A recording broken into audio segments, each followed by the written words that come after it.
स्वागत है दोस्तों आपके अपने यूट्यूब चैनल हेलो मैथ पर।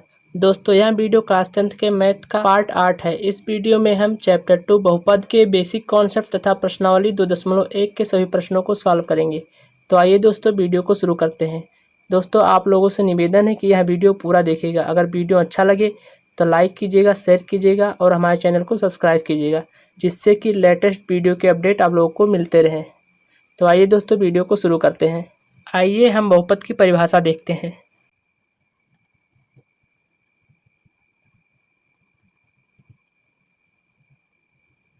P बराबर जो x का मान है यानी किसी चर पद का मान है, तो हम कहेंगे कि P बराबर a0 plus a1x plus a2x square plus dot dot dot plus an xn के प्रकार के योगफल को, जहां a0 a1 a2 dot dot an वास्तविक संख्याएं हैं और an 0 के बराबर नहीं है और n एक ऋणात्मक पूर्णांक है, ये वास्तविक संख्याओं पर चर x में बहुपद कहलाता है।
यहाँ पर ध्यान दीजिए कि P बराबर यानी P जो है वो x का कोई भी मान हो सकता है।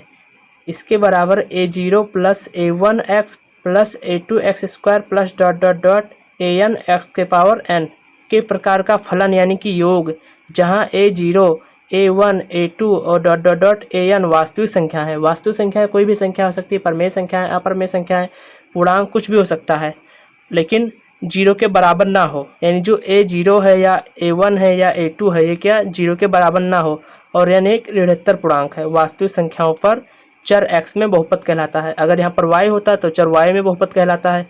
यहाँ पर x की जगह हम कुछ भी ले सकते हैं, किसी भी चर का मान रख सकते हैं। दोस्तों मुख्य रूप से बहुपद 3 प्रकार के होते हैं: रैखिक बहुपद, द्विघात बहुपद और त्रिघात बहुपद।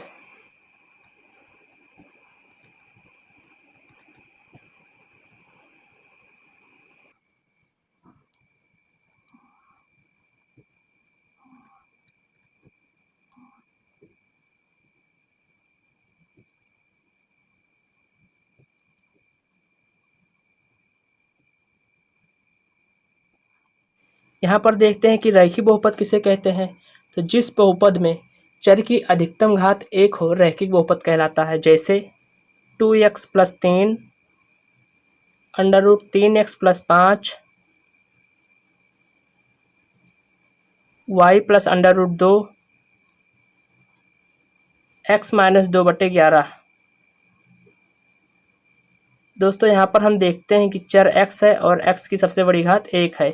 यहाँ पर भी 1 है, यहाँ पर भी 1 है। यहाँ पर चर y है और y की सबसे बड़ी घात 1 है और यहाँ पर x है, x की सबसे बड़ी घात 1 है। तो इसको हम रैखिक बहुपद कहेंगे। आइए देखते हैं कि द्विघात बहुपद किसे कहते हैं। तो वह बहुपद जिसमें चर पद की अधिकतम घात 2 हो, द्विघात बहुपद कहलाता है। जैसे 2x square plus 3x minus 2/5 Y square minus 2 minus X square u/3 minus 2u square आदि, इन सभी को हम द्विघात बहुपद कहेंगे, क्योंकि यहाँ पर चर x है और x की सबसे बड़ी घात 2 है।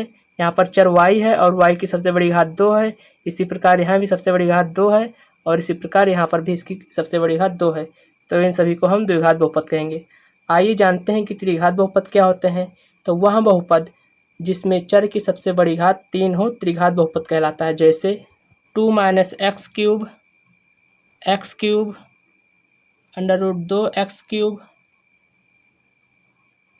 3 माइनस एक्स क्यूब आद।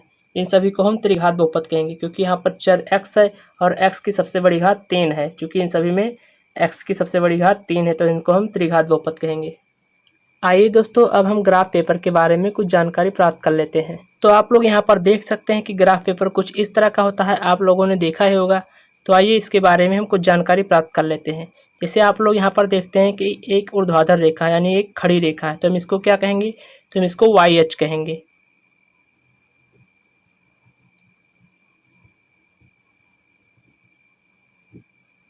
इसके ऊपर लिखते हैं हम कैपिटल Y और नीचे लिखते हैं Y डैश।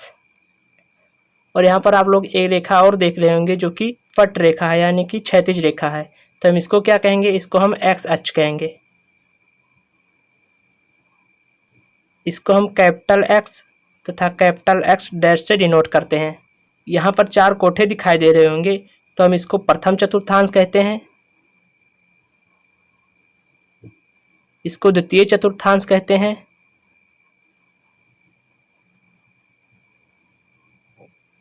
इसको तृतीय चतुर्थांश कहते हैं और इसको चतुर्थांश कहते हैं। और यहाँ पर एक सेंटर है, तो इसको हम मूल बिंदु कहते हैं। यहाँ पर x और y का मान 0 होता है।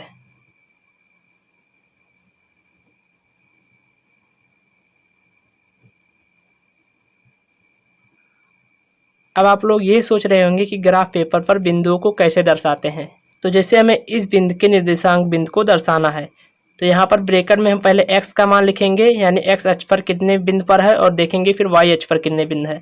तो पहले हम यहाँ पर x का मान लिखेंगे और फिर y का मान लिखेंगे। तो आइए देखते हैं कि यहाँ पर x कितने बिंदु पर है। तो 1 2 3 4, चूँकि हम यहाँ पर देखते हैं कि चौथे नंबर पर है, तो यहाँ पर लिखेंगे पहले 4 और पुनः देखेंगे कि y कितने बिंदु पर है। 1 2 3 कॉमा लगाकर 3 लिखेंगे। तो ऐसे हम विभिन्न प्रकार के बिंदुओं को दर्शाते हैं। दोस्तों यहाँ पर एक बात और ध्यान दीजिए, अगर हम ऊपर की तरफ बढ़ेंगे तो y का मान प्लस में होगा, और अगर नीचे की तरफ बढ़ेंगे तो y का मान माइनस में होगा। और अगर दाएं साइड पर आएंगे तो x का मान प्लस होगा और बाएं साइड पर आएंगे तो x का मान माइनस होगा। अगर हमें पहले चतुर्थांश में x तथा y के मान लिखने हैं तो दोनों के मान प्लस प्लस में होंगे।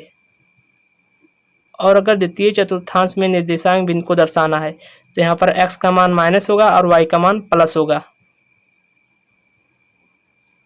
और अगर तृतीय चतुर्थांश में x और y का मान दर्शाना है तो दोनों का मान माइनस में होगा। और चतुर्थांश में x और y का मान दर्शाना है तो x का मान प्लस होगा और y का मान माइनस होगा। जैसे दोस्तों अगर इस बिंदु का मान बताना है तो पहले देखेंगे कि इस बिंदु पर x का मान क्या है, तो यहाँ से गिनेंगे 1 2 3 4 5 6 7, तो ब्रैकेट में लिखेंगे 7 और देखेंगे कि y का कितना मान है 1 2 3 4 5 और 6। तो चूंकि नीचे की ओर y माइनस में होता है तो यहाँ पर लिखेंगे -6, इसको एक ब्रैकेट में बंद कर देंगे। तो ये निर्देशांक बिंदु इस बिंदु का निर्देशांक हो जाएगा। आइए दोस्तों अब हम उदाहरण नंबर 1 देखते हैं।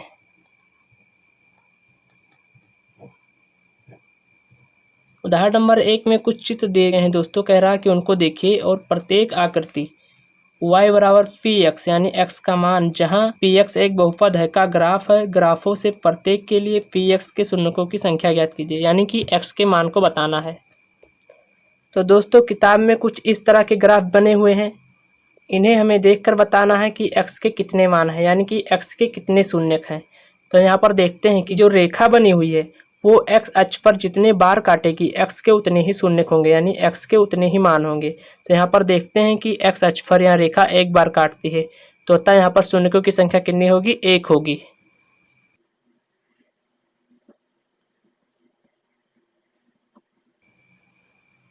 और यहाँ पर देखते हैं कि जो ये रेखा बनी हुई है वो x अक्ष पर 2 पॉइंट पर काटती है, जैसे यहाँ पर 1 काटती है और यहाँ पर 2। तो यहाँ पर x के कितने मान होंगे? 1 और 2, अतः शून्यकों की संख्या कितनी होगी? 2 होगी।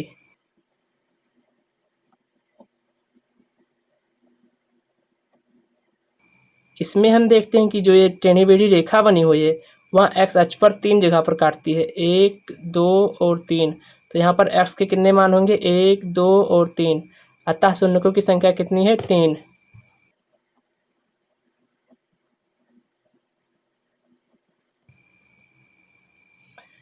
और इसमें हम देखते हैं कि ये जो रेखा बनी हुई है वह एक्स अक्ष को एक बिंदु पर काटती है, अतः एक्स का यहाँ पर एक मान है, इसलिए शून्यकों की संख्या एक है।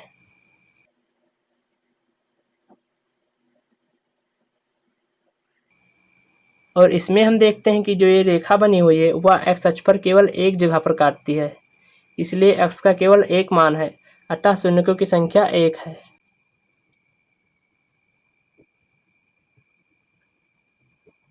इसमें हम देखते हैं कि ये जो रेखा बनी हुई है वह एक्स अक्ष को 1 2 3 4 जगह पर काटती है, अतः एक्स के 4 मान होंगे, इसलिए शून्यकों की संख्या 4 होगी।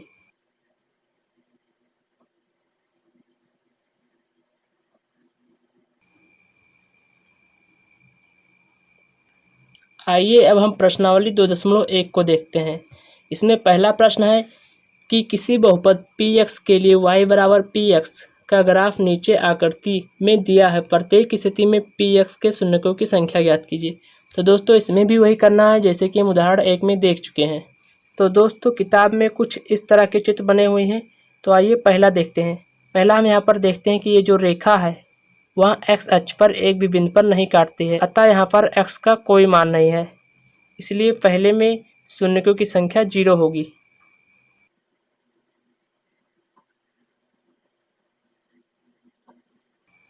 आइए दोस्तों हम दूसरा देखते हैं।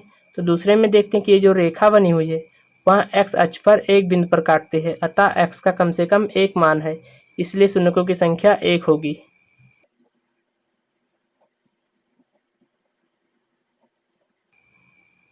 तीसरा वाला देखते हैं। तीसरे वाले में देखते हैं कि जो रेखा बनी हुई है वह एक्स अक्ष पर 1 2 3 यानी 3 स्थानों पर काटती है, अतः यहाँ पर एक्स का कम से कम 3 मान है, इसलिए शून्यकों की संख्या 3 होगी।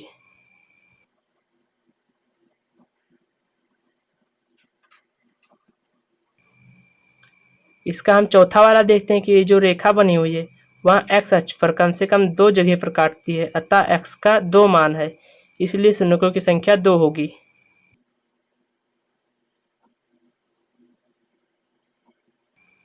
इसका 5वां नंबर देखते हैं। 5वां नंबर पर देखते हैं कि ये जो रेखा बनी हुई है वह एक्स अक्ष पर 1 2 3 4 स्थानों पर काटती है, अतः यहाँ पर एक्स का 4 मान है, इसलिए शून्यकों की संख्या 4 होगी।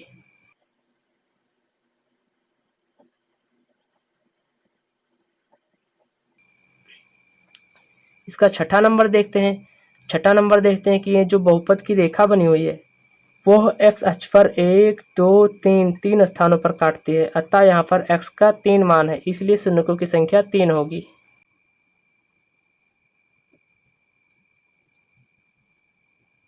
तो दोस्तों बस ये वीडियो यहीं तक। मैं कक्षा 10 के प्रत्येक प्रश्नावली के वीडियो अपलोड करता रहूँगा। वो वीडियो देखने के लिए दोस्तों आप लोग हमारे चैनल को सब्सक्राइब कर लीजिए, और अगर कोई कन्फ्यूजन है तो दिए गए व्हाट्सएप नंबर पर मैसेज करके पूछ सकते हैं। तो दोस्तों मिलते हैं अगले वीडियो में। बाय।